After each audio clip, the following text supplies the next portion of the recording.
유리창 너머의 괴물. 나는 그저 먹물로 밥을 버는 사람이었다. 세상의 온갖 비극과 추문을 잉크로 전사하여 지면에 박제하는 일, 그것이 나의 직업이었다. 수많은 죽음을 기사로 썼다. 전쟁터의 포화 속에서, 무너진 건물의 잔해 속에서, 혹은 질병의 고통 속에서 쓰러져간 생명들, 그 모든 죽음 앞에서 나는 차가운 펜대를 잡고 사실만을 기록했다. 감정은 사치였고 냉소는 갑옷이었다. 2025년 7월의 어느 축축한 여름날, 나는 한 사형수의 마지막을 기록하라는 지시를 받았다. 그의 이름은 박강우. 15년 전 온 나라를 경악해 한 서연희 사건의 범인이었다. 늦은 밤 귀가하던 여고생을 납치해 몇 시간 동안 유린하고 끝내 목숨까지 빼앗은 악마.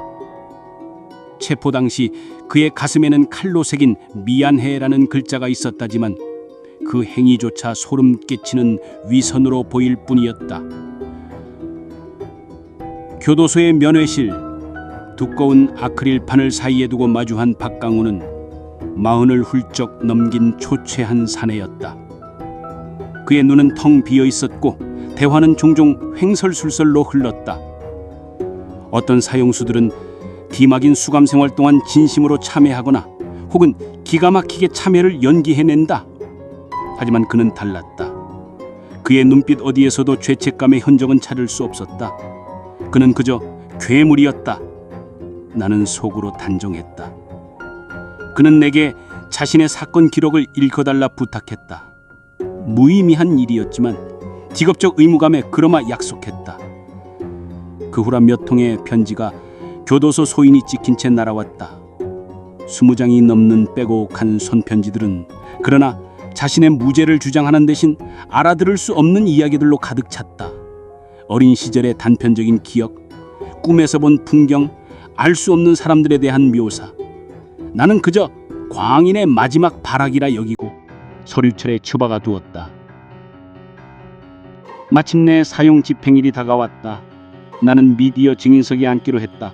국가가 한 인간의 숨을 합법적으로 끊는 현장을 직접 목도하고 싶었다. 그것은 위험한 호기심이었다. 전쟁터의 죽음은 뜨거운 폭발이라면 사형은 차갑고 정교하게 조립된 야만이었다. 그 광경이 한 인간의 영혼에 어떤 흉터를 남길지 나는 어렴풋이 짐작하고 있었다. 하지만 그것 또한 내 일의 일부였다. 사형 집행실은 병원 수술실처럼 차갑고 모든 것이 정갈했다.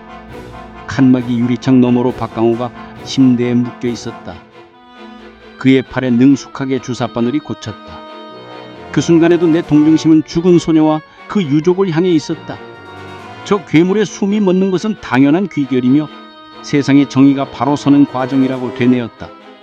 복수심은 인간의 가장 원초적인 본능이며 국가는 때로 그 본능을 대리한다. 나는 그저 그 대리 집행의 기록자일 뿐. 집행관이 마지막으로 남길 말이 있느냐고 물었다. 모두가 숨을 죽였다. 박강호는 유족을 향해 고개를 돌리지도 참회의 말을 뱉지도 않았다. 그는 흐릿한 눈으로 허공을 헤매다 이내 유리창 너머의 나를 발견했다. 텅 비어있던 그의 눈동자가 아주 잠깐, 아주 희미하게 흔들렸다. 그가 입을 열었다. 마이크를 통해 그의 마지막 말이 스피커로 흘러나왔다. 형, 이제 그만 울어. 내가 다 가져갈게. 형이라는 단어가 고막을 찢고 들어와 심장에 박혔다. 세상의 모든 소음이 한순간에 멎었다. 나는 숨을 쉴 수 없었다. 머릿속에서 녹슨 철문이 삐걱거리며 열리고 30년 넘게 봉인해뒀던 기억의 홍수가 터져나왔다. 어린 시절 끔찍한 사고로 부모님을 잃고 단 둘이 남겨진 어린 형제. 동생은 늘 형의 등 뒤에 숨어 울었다. 지독한 가난과 사람들의 손가락질 속에서 나는 악착같이 버텼다. 그러던 어느 날 빵 한 조각을 훔친 동생이 파출소에 잡혀갔다. 나는 동생을 모른다고 했다. 저 아이는 내 동생이 아니라고 지긋지긋한 저 울음소리에서 벗어나고 싶다고 악을 썼다. 그날 이후 나는 동생을 버렸다. 아니, 내 기억 속에서 동생을 죽였다. 그리고 살아남기 위해 앞만 보고 달렸다.